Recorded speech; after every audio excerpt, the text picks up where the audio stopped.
प्रणाम मित्रों, मैं हूं विकास सक्सेना। सामाजिक एवं राजनीतिक घटनाओं के विश्लेषण के YouTube चैनल चैतन्य में आपका स्वागत है। आप देख रहे हैं विकास की बात।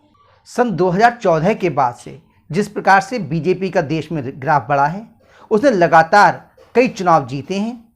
इसके बाद तमाम विपक्षी दल जो उसे राजनीतिक तौर पर चुनाव में हराने में नाकाम रहे हैं, वो एक नया विमर्श करने की कोशिश कर रहे हैं कि देश में जैसे बीजेपी लोकतंत्र को खत्म करने जा रही है, लोकतांत्रिक संस्थाओं को खत्म करने जा रही है। और उसके इस विमर्श करने में तमाम बुद्धिजीवी, पत्रकार और राजनीतिक विश्लेषक भी पूरा पूरा साथ दे रहे हैं। ये अभियान सिर्फ देश में नहीं चल रहा है। तमाम विदेशी ताकतें जो नहीं चाहती कि भारत तरक्की करे, भारत आगे बढ़े, वो भी इसमें उनके साथ हैं। अभी हमारे देश के प्रधानमंत्री राजकीय यात्रा पर अमेरिका गए हुए थे। वहां पर एक पत्रकार ने उनसे मानवाधिकारों के हनन और लोकतंत्र को लेकर कुछ सवाल पूछे। पत्रकार वार्ता में पूछे गए इस सवाल के बाद से मोदी विरोधियों का समूह लगातार हमलावर है। वो कह रहा है कि भारतीय लोकतंत्र इतना ज़्यादा कटघरे में आ चुका है कि दुनिया भर के पत्रकार भी अब इस पर सवाल पूछने लगे हैं। तो भारतीय लोकतंत्र की ऐसी गरिमा गिराने का काम किसने किया, इस पर अभी हम थोड़ी देर में चर्चा करेंगे। पहले हम पत्रकार द्वारा, जो पत्रकार हैं वॉल स्ट्रीट जर्नल की सबरीना सिद्दीकी, जो वहाँ पर व्हाइट हाउस को कवर करती हैं, उन्होंने क्या सवाल पूछा और उसके जवाब में मोदी जी ने क्या कहा, किस तरह से भारतीय लोकतंत्र की जो गरिमा है, जो ताकत है, वो समझाई और पूरी दुनिया को ये संदेश दिया कि भारत में एक मजबूत लोकतंत्र है। पहले इस सवाल और इस जवाब को हम देखते हैं, फिर इसके आगे हम लोग कुछ बात करेंगे कि ये हालत क्यों बनी, विदेश में किसी पत्रकार ने इस तरह का सवाल क्यों पूछा। ये इसके आगे, पहले आइए इस प्रश्न को हम लोग देखते हैं कि क्या पूछा था और क्या जवाब दिया। Mr. Prime Minister, India has long prided itself as the world's largest democracy, but there are many human rights groups who say that your government has discriminated against religious minorities and sought to silence its critics. As you stand here in the east room of the White House, where so many world leaders have made commitments to protecting democracy, what steps are you and your government willing to take to improve the rights of Muslims and other minorities in your country and to uphold free speech?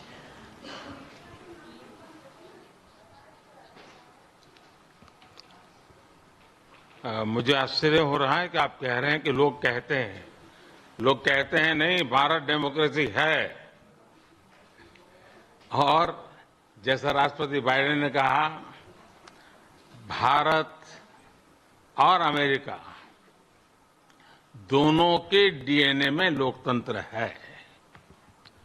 लोकतंत्र हमारा spirit है, लोकतंत्र हमारी रगों में है, लोकतंत्र को हम जीते हैं और हमारे पूर्वजों ने उसको शब्दों में ढाला है संविधान के रूप में।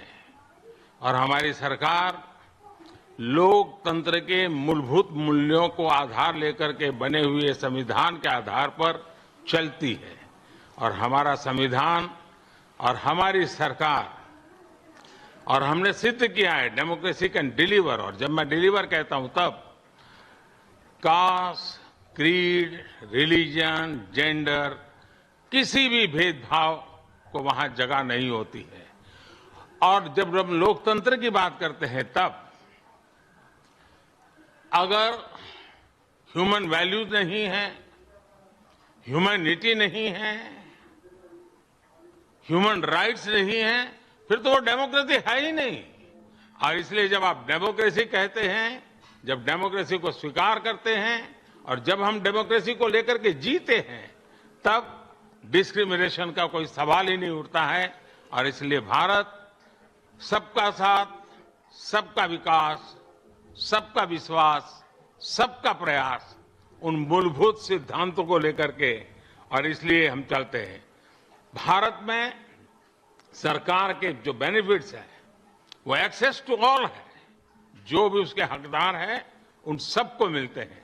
इसलिए भारत के लोकतांत्रिक मूल्यों में कोई भेदभाव नहीं है, न धर्म के आधार पर, न जाति के आधार पर, न उम्र के आधार पर, न भूभाग के आधार पर।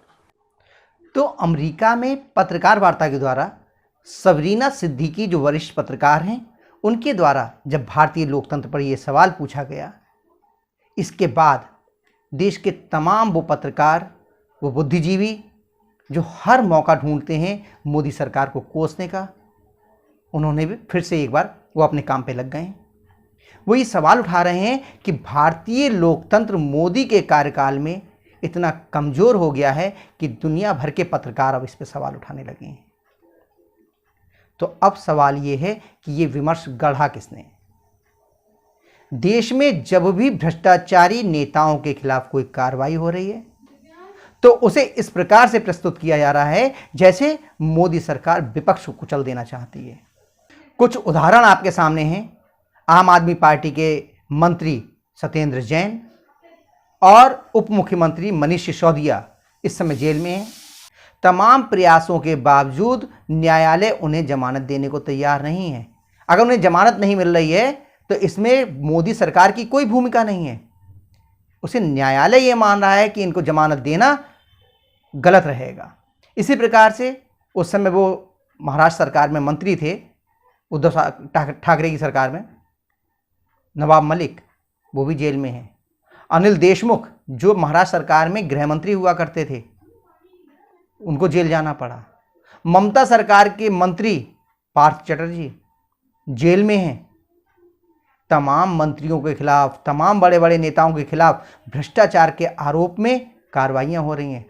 तो ये क्या मोदी सरकार विपक्ष को कुचलने का काम कर रही है?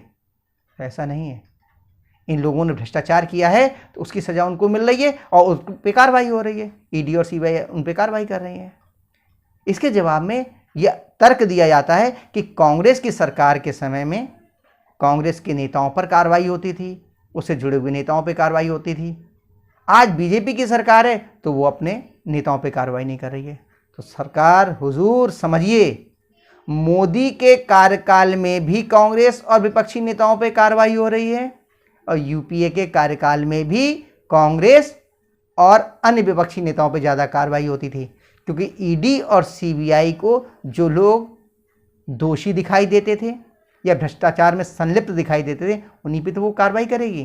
तो यूपीए की सरकार में भी कांग्रेस और उससे जुड़े हुए जो दल हैं उनके नेताओं पर ही ज़्यादा कार्रवाई होती थी, क्योंकि वे ही भ्रष्टाचार में ज़्यादा लिप्त दिखाई देते थे। लेकिन ये एक अलग विषय है, इस पर कभी और चर्चा करेंगे। आज बात है कि आखिर लोकतंत्र पर, भारतीय लोकतंत्र और मानवाधिकारों के हनन पर सवाल क्यों उठाया गया? क्योंकि ये सवाल इंग्लैंड की यात्रा के दौरान लंदन में और अपनी अमेरिका की यात्रा के दौरान कांग्रेस के पूर्व अध्यक्ष राहुल गांधी ने बार बार उठाया। दुनिया भर में ये दुष्प्रचार करने की कोशिश की कि भारत में लोकतंत्र खत्म हो रहा है। तो राहुल गांधी जी ने जिस तरह से ये सवाल उठाए, इसका जवाब व्हाइट हाउस से ही एक बार पहले भी आ चुका है। जब वो अमेरिका यात्रा पर थे, वहाँ पे राष्ट्रीय सुरक्षा परिषद में सामरिक संचार समन्वयक जॉन किर्बी ने कहा था, बाकायदा एक प्रेस कॉन्फ्रेंस करके, कि भारत में जीवंत लोकतंत्र है। अगर किसी को उसकी ताकत देखनी है या उसे महसूस करना है तो वो दिल्ली जाए। उस समय पर राहुल गांधी जी न्यूयॉर्क और अमेरिका में ही थे। तो मैंने तब भी इससे पहले इस संबंध में एक वीडियो बनाया था और कहा था कि भाई राहुल गांधी जी, ये परोक्ष रूप से वॉशिंगटन ने या व्हाइट हाउस ने आपके लिए एक संदेश दिया है कि आपको लोकतंत्र की ताकत पहचाननी है तो आप दिल्ली चले जाइए। लेकिन एक बार फिर जब एक पत्रकार ने भारतीय लोकतंत्र पर सवाल पूछा तो मोदी जी ने जिस सुंदर ढंग से, जिस दमदार ढंग से भारतीय लोकतंत्र की ताकत समझाई है, तो व्हाइट हाउस से ये उनका दिया गया बयान पूरी दुनिया में पहुंचेगा और पूरी दुनिया ये पहचानेगी कि भारत का लोकतंत्र कितना मजबूत है। यहाँ जाति, धर्म, क्षेत्र, लिंग या आयु के आधार पर लोगों में भेदभाव नहीं किया जाता है। सरकार की योजनाएं सभी के लिए एक समान रूप से लागू की जाती हैं।